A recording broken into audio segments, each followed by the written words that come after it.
بسم الله الرحمن الرحیم. زیارت قبر و توسل. قل إن صلاتي ونسكي ومحياي ومماتي لله رب العالمين لا شريك له وبذلك أمرت وأنا أول المسلمين. بگو نماز و تمام عبادات من و زندگی و مرگ من همه برای الله پروردگار جهانیان است، همتایی برای او نیست و به همین مأمور شده‌ام و من نخستین مسلمانم. زیارت قبر و توسل. الله خالق و روزی دهنده و بخشنده تمامی نعمتها و یکتا و یگانه هست. چگونه انسان به خود اجازه می‌دهد که به سوی مخلوقی همچون خود متوجه؟ آیا می‌دانید برای چی آفریده شده اید؟ و ما خلقت الجن والانس الا لیعبدون. من جن و انس را نیافریدم جز برای اینکه عبادتم کنند. شرک گناهی بزرگ است و هرگز بخشیده نمی‌شود.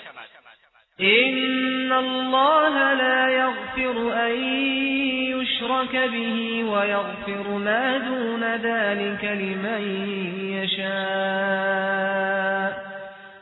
الله هرگز شرک را نمی بخشد و پایین تر از آن را برای هر کس که بخواهد و شایسته بداند موحد گناهکار بخشیده خواهد شد، اما عابد مشرک هرگز، زیرا مشرک با داشتن این عقیده بزرگترین ظلم را به الله جل جلاله مرتکب شده و ظالم هرگز رستگار نمی‌گردد. ولا تدع من دون الله ما لا ينفعك ولا يضرك فإن فعلت فإنك إذا من الظالمين.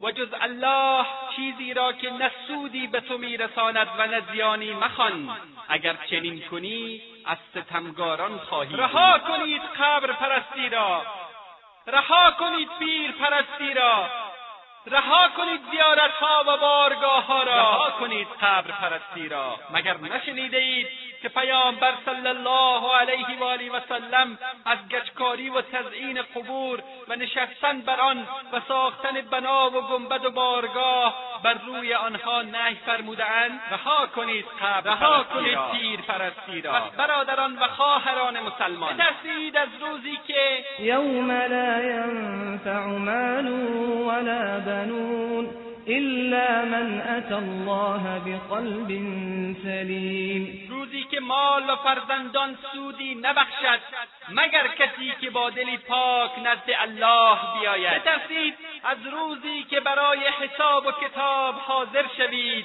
در آن روز وجاءت كل نفس معها سائق و شهید. و هر نفسی را فرشته‌ای برای حساب و کتاب به حشر بکشاند و فرشته دیگری به اعمال نیک و بدش گواهی دهد. امروز این سخنان را نمیشنوید و یا باور نمی‌کنید و یا فراموش می‌کنید. آیا غافلید؟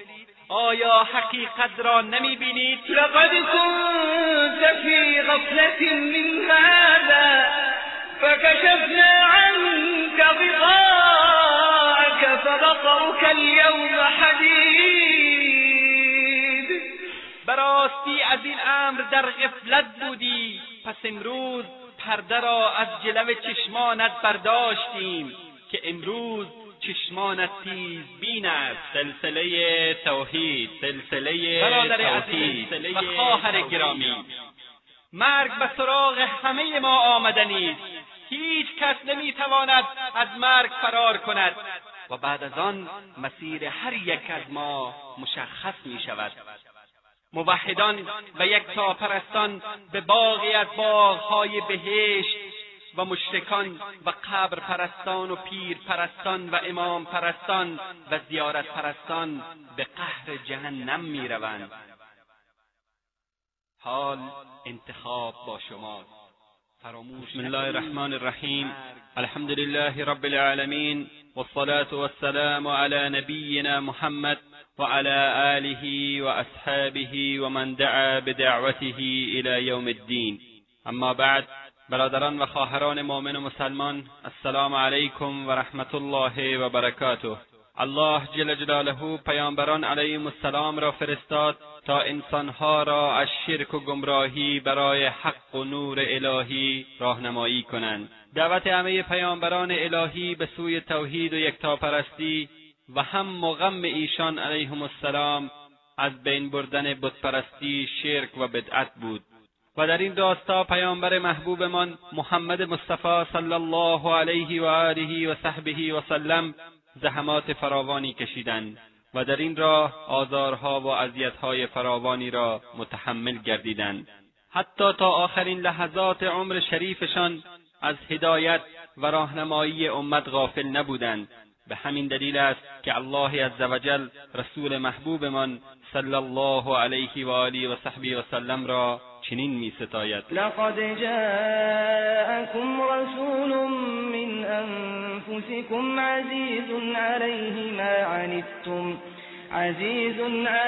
ما عنتم حريص عليكم بالمؤمنين رؤوف رحيم فإن تولوا فقل حسبي الله لا إله إلا هو عليه توكلت وهو رب العرش العظيم. به یقین پیامبری از خود شما به سویتان آمد که رنجهای شما بر او سخت است و اصرار بر هدایت شما دارد و نسبت به مؤمنان رؤوف و مهربان است. اگر آنها از حق روی بگردانند نگران مباش، بگو خداوند مرا کفایت می‌کند، هیچ معبودی به حق جز او نیست، بر او توکل کردم و او صاحب عرش بزرگ است.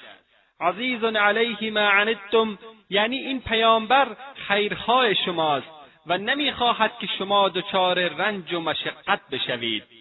حریص علیکم شیفته شما و شیفته پیروزی شماست و یکی از مواردی که ثابت می‌کند که ایشان رنج و مشقت ما را نمی‌خواهند و شیفته سعادت ما هستند اینکه از توحید پاسداری کرده و راه شرک را مسدود نمودند و راه درست و صحیح و راه غلط و نادرست را آشکار نمودند که همه اینها بیانگر همین حرص و دلسوزی ایشان نسبت به ما است.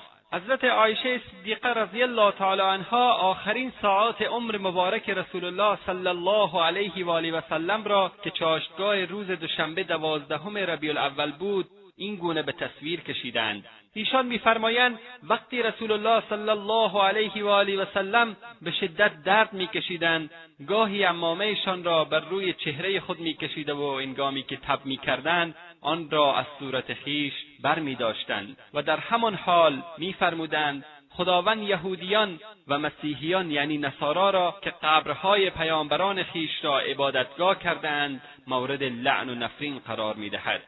آری برادران و خواهران مسلمان، حتی در سکرات جان کندن مرگ نیز رسول الله صلی الله علیه و آله و صحبه و سلم از هدایت امت و برحذر داشتن آنها از شرک و بدعت غافل نبودند. ولی متاسفانه که یکی از اعمال شرک‌آمیز و بدعتی که رسول الله صلی الله علیه و آله و سلم تا آخرین لحظات عمر مبارک خود از آن منع نمودند امروزه به پیمانه وسیع گریبانگیر مسلمانان شده است. آیا این انسانها از الله جل جلاله نمی‌ترسند؟ آیا از رسول الله صلی الله علیه و آله و سلم خجالت نمی‌کشند؟ چگونه با محمد مصطفی صلی الله علیه و آله و سلم در روز قیامت روبرو می‌شوند در حالی که با دستورات ایشان مخالفت نمودند؟